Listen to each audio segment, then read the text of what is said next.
Seja bem-vindo à nossa live. Tem hoje uma participação especial de Luiz Eduardo, que disse que ia dar um oi para todo mundo aqui. E vai ficar manipulando as coisas, vocês sabem como é criança. Disse que quer participar da live. Oi, pessoal. Pode falar com o pessoal. Isso funciona pra quê, mãe? Isso é um microfone. Tá aqui. Para eles escutarem nossa voz. Eu posso...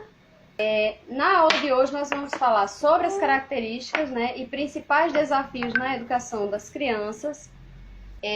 Eu sou a professora Simone, pedagoga, mestre em educação, e venho toda quinta-feira falar um pouco sobre desenvolvimento infantil, sobre como educar nossas crianças, numa perspectiva de ajudar mães e pais a estarem educando melhor, entendendo melhor as crianças. Hoje vamos falar especificamente da idade de 3 anos e falar de algumas características dessa idade e das questões que a gente pode estar melhorando e pode estar fazendo esse acompanhamento de uma melhor forma. Toda quarta, toda quinta nós fazemos aula. Na semana passada nós tivemos uma aula sobre masturbação infantil. E aí, quem não acompanhou essa aula, ela não ficou gravada, infelizmente, não ficou ativa, não vai ficar ativa as aulas. Então, quem estiver acompanhando no dia, vai estar conosco. E quem não, se programe, se organize. Geralmente eu deixo por 24 horas a live e depois os vídeos poderão voltar para o YouTube ou para um espaço específico que a gente ainda está pensando em como fazer isso, tá bom? Quais são as características de uma criança de 3 anos? Então, a criança de 3 anos, ela é muito ativa, não é?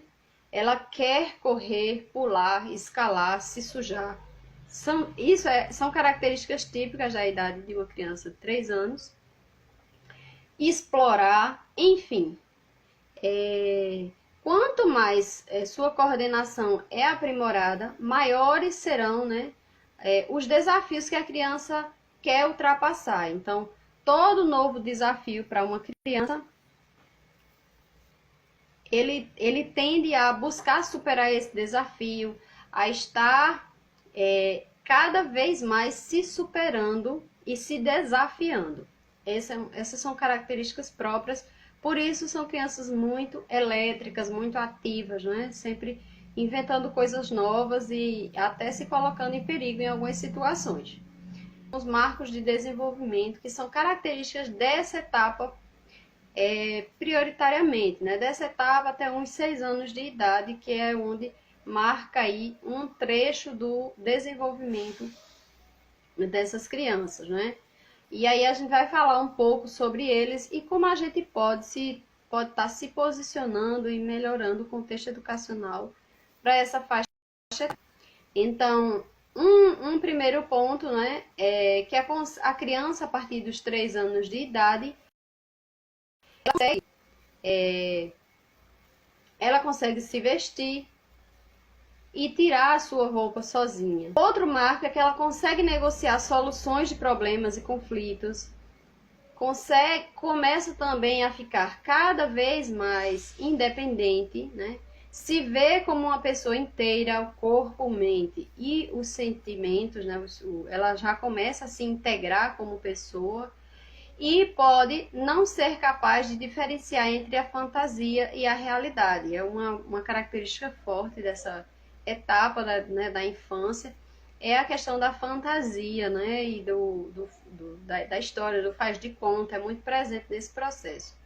Entende tudo que os pais falam. E aí eu vou trazer alguns pontos, com relação ao que a gente pode fazer para estar estimulando de maneira correta essas crianças na primeira infância. Como as crianças têm essa questão da autonomia, começa a desenvolver sua autonomia, é interessante, que nós pais possamos estar estimulando esse desenvolvimento. Então, estimular a criança a comer sozinha, ajudar em algumas tarefas de casa, tarefas pequenas ainda, tarefas bem pequenas, mas eles são capazes de ajudar. eles conseguem aí trocar a roupa sozinho. Então, o que a gente pode fazer nesse processo é estar estimulando as crianças, né, a vestir sua roupa sozinho, a comer sozinho e a fazer alguma atividade que você considera que seja à altura, né, do desenvolvimento dela. Então, aqui, por exemplo, o Luiz já começou o treinamento, né, para vestir-se sozinhos. E aí, como isso funciona? A gente tem que ter a percepção de que a criança ainda está em desenvolvimento e isso precisa de um tempo de treinamento. E nesse tempo de treinamento, a gente tem que ter bastante paciência, não é? E ir ensinando passo a passo de como fazer essas coisas. Então, pode começar antes, Simone? Pode começar lá pelos 2 anos, 2 anos e meio, já ir estimulando a tirar, colocar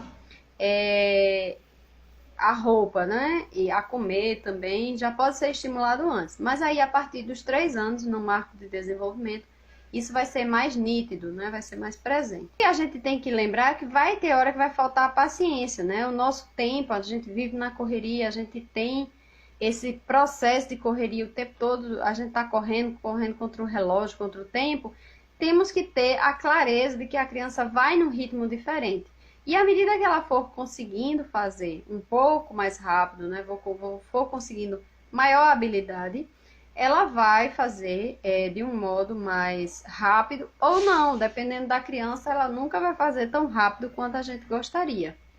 E aí, conhecer a criança, né? Porque se é uma criança de um temperamento mais acelerado, é claro que ela, quando conseguir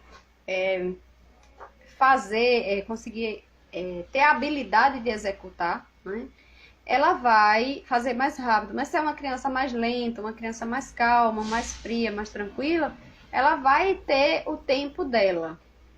E aí, se é uma coisa que lhe incomoda, então começar mais cedo, né?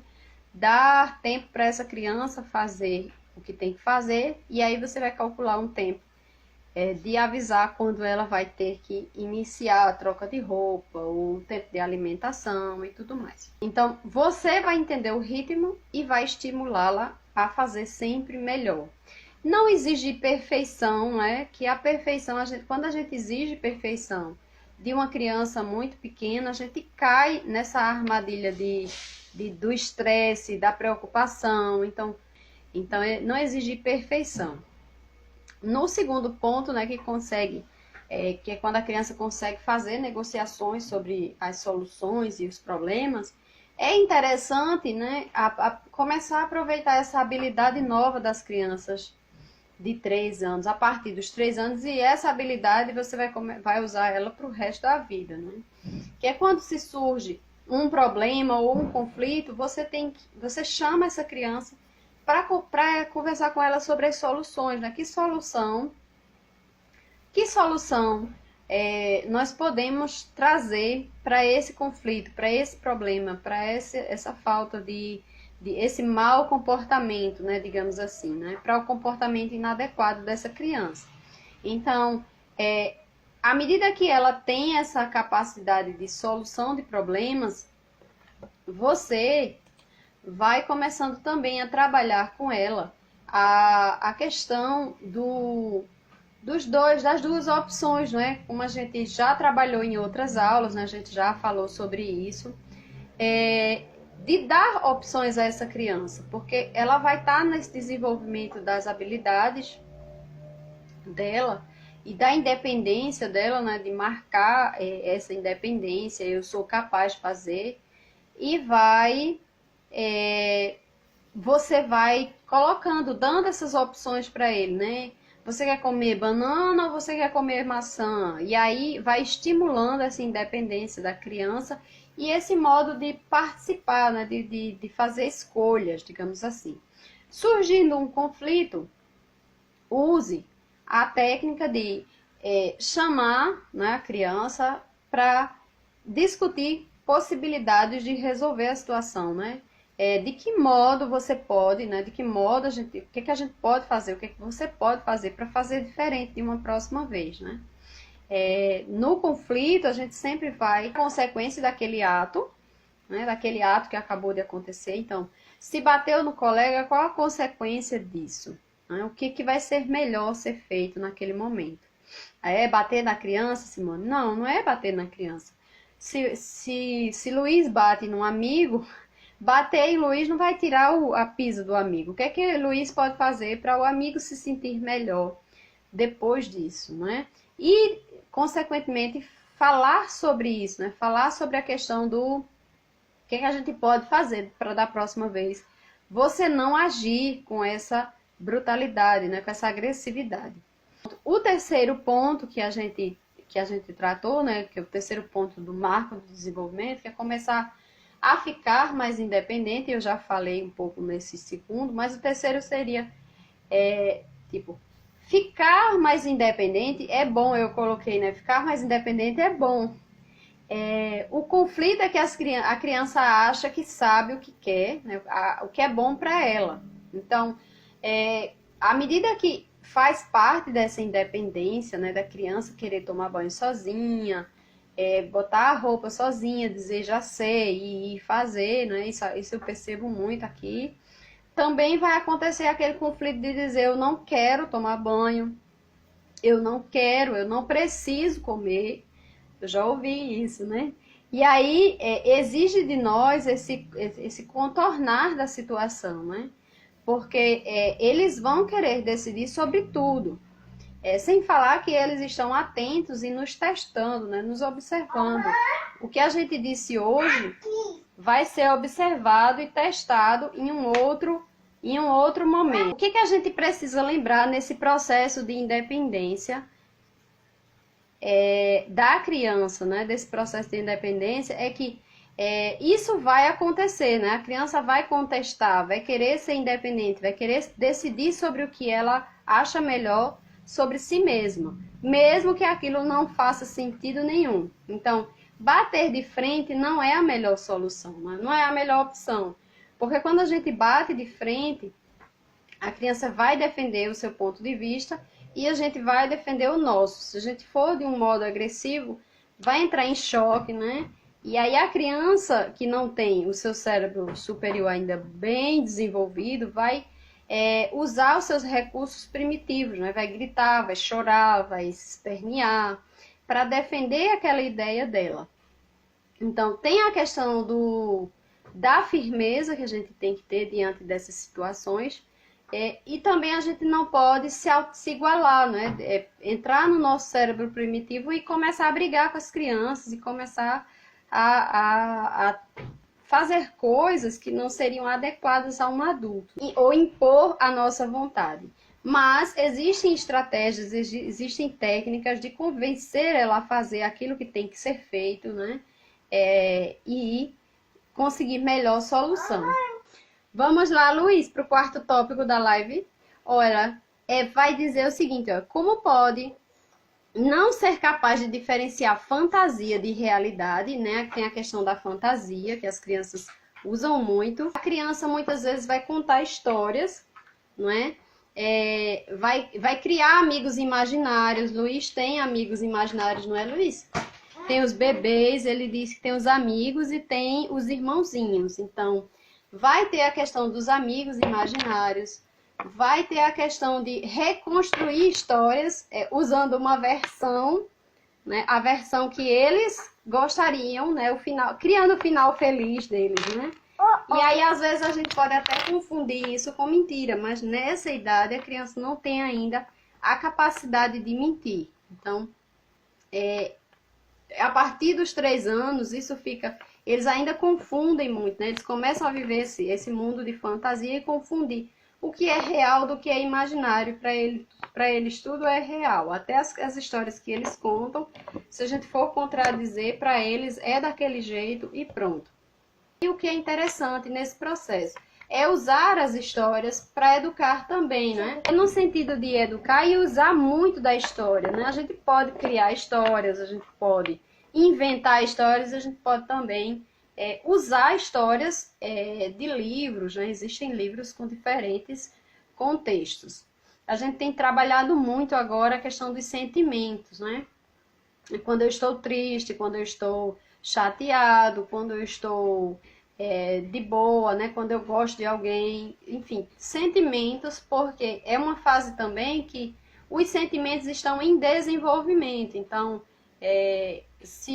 quando é uma raiva, é tudo muito intenso, descontrolado, né? Não tem um autocontrole ainda, uma autorregulação, e a gente precisa muito trabalhar isso com eles, né? O que fazer na hora da raiva, né? Respirar, soprar velinha, enfim. E isso são práticas que vão acontecendo no dia a dia e que a gente vai ensinando aos poucos. O quinto ponto, né, que a gente trouxe hoje, falando dos marcos de desenvolvimento infantil,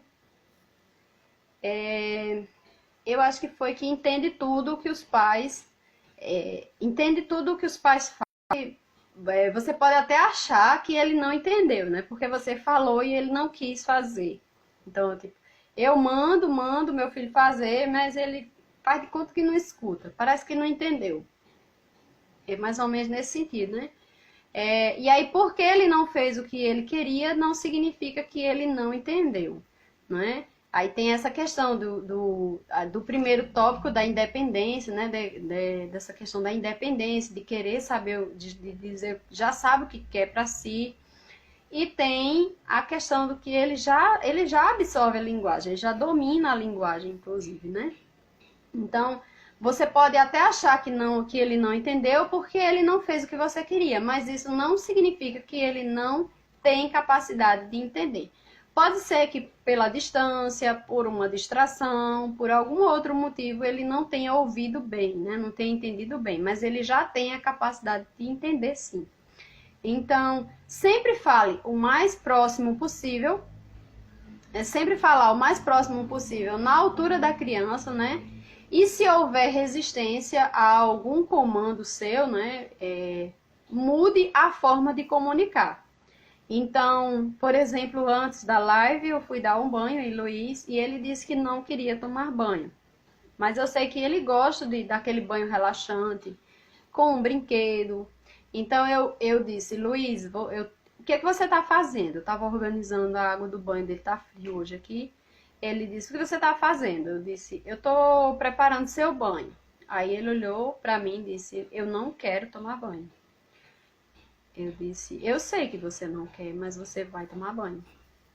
Mas eu não vou. E começou puxando a roupa, segurando o short, né? E aí, naquele momento, eu poderia muito bem dizer, você vai tomar banho, sente-se aqui, você vai tomar banho, né?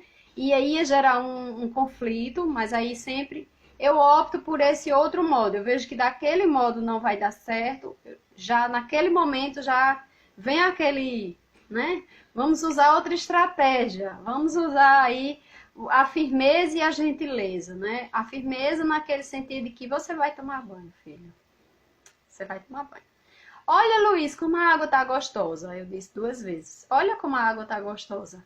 Seria interessante tomar banho com um brinquedo. Ele disse, é mesmo. Aí já foi tirando o short, a cueca, e entrou na água pro banho e eu fui buscar o brinquedo, porque ele não foi nem procurar o brinquedo. Ele disse, eu quero o brinquedo, o boneco vermelho. Esse boneco vermelho agora é o boneco que ele tá pra todo canto. Então, é esse modo, né? Às vezes eles entendem, mas eles estão nessa fase de resistência e exige da gente um respirar profundamente, né? Percebeu que você não tá, né, no autocontrole, volta lá para o seu autocontrole e retoma a situação, né? Redireciona, conversa novamente. E uma coisa importante é essa questão do tom de voz. Eu posso dizer, vá tomar banho, de diferentes formas. Eu posso dizer, vá tomar banho, mimando, né? Ah, filhinho, vá tomar banho, vá tomar banho, por favorzinho. Ou eu posso dizer, vá tomar banho, mais firme. Ou eu posso dizer, vá tomar banho. Então, tem os tons de voz e a postura da gente, né? Diante do que é para fazer, que isso vai criando na gente a autoridade, né? E a criança, isso é para dizer um sim, isso é para dizer um não, e isso é para essas situações mais que tem que fazer, né? O sexto tópico, que é a linguagem mais desenvolvida. E aí, eles são mais independentes e sociáveis. Eles têm a capacidade de conversar com outras pessoas, com outros adultos, não é? Vai ter a capacidade de comunicação muito melhor. E também outras pessoas vão compreendê-los ainda melhor. Então, se a criança chegou lá por volta dos 3 anos e meio, 4 anos, sem as pessoas entenderem eles bem, isso significa que você vai precisar de alguma ajuda, não é? Por volta dos 2 anos, a criança ainda fala muito embolado, fala muito, não tem muita coerência. E aí, tem crianças que vão ser mais tímidas, vão falar menos, não vão demonstrar esse desenvolvimento na fala tão fortemente. Crianças mais aceleradas, elas normalmente demonstram mais esse desenvolvimento. Então, capacidade de conversar com o adulto respondendo perguntas simples. Então, se alguém se direciona, se alguém se direciona, por exemplo, essa semana eu saí com o Luiz e alguém perguntou a ele, pergunta a mim, né? Normalmente as pessoas perguntam a mãe ou o pai. Qual a idade dele? Aí ele, eu nem respondo mais, porque eu já sei que ele tem a capacidade de responder. E aí, tu veio criar a história, foi? E aí ele vai e diz, eu já tenho 3 anos. E tudo que perguntar a ele, ele vai e responde. Porque é uma capacidade dos 3 anos de idade, certo? A partir dos 3 anos isso fica mais nítido. É a fase do porquê também, não é? Então, quando a criança começa a, por que isso, por que aquilo? E você dá uma resposta e a criança ainda faz outra pergunta em cima daquilo. Porque faz parte do desenvolvimento deles. E aí, por isso é tão importante que ambos, né, que todas as pessoas que estão no convívio com as crianças estejam, digamos assim, alinhados ao tipo de educação que querem dar, porque a criança pode usar isso contra a gente, não é? Ela vai dizer, você não deixa, pode chegar para mim e dizer, você não deixa, mas meu pai deixa, ou você não deixa, mas minha vovó deixa, né? A minha vovó não deixa, mas você deixa, e aí existe essa questão, né, do conflito. Então, esses eram os tópicos que eu queria discutir na live hoje. Obrigada pela participação de todos, espero que tenham gostado. Tem um tópico, né, uma fala de Rafaela que diz assim, nosso cansaço interfere muito no relacionamento com o filho. Sim, o nosso cansaço é um fator muito importante, né, na relação, no relacionamento com nossos filhos. Quando a gente está em excesso de trabalho, quando a gente está com esse excesso com esse peso, acaba sobrando para eles, né? E se a gente não tiver essa autoobservação, esse autocuidado, a gente vai acabar sobrando para a criança, né? Jogando para a criança esse problema que é nosso, né? Um beijo para todos vocês e até a próxima semana na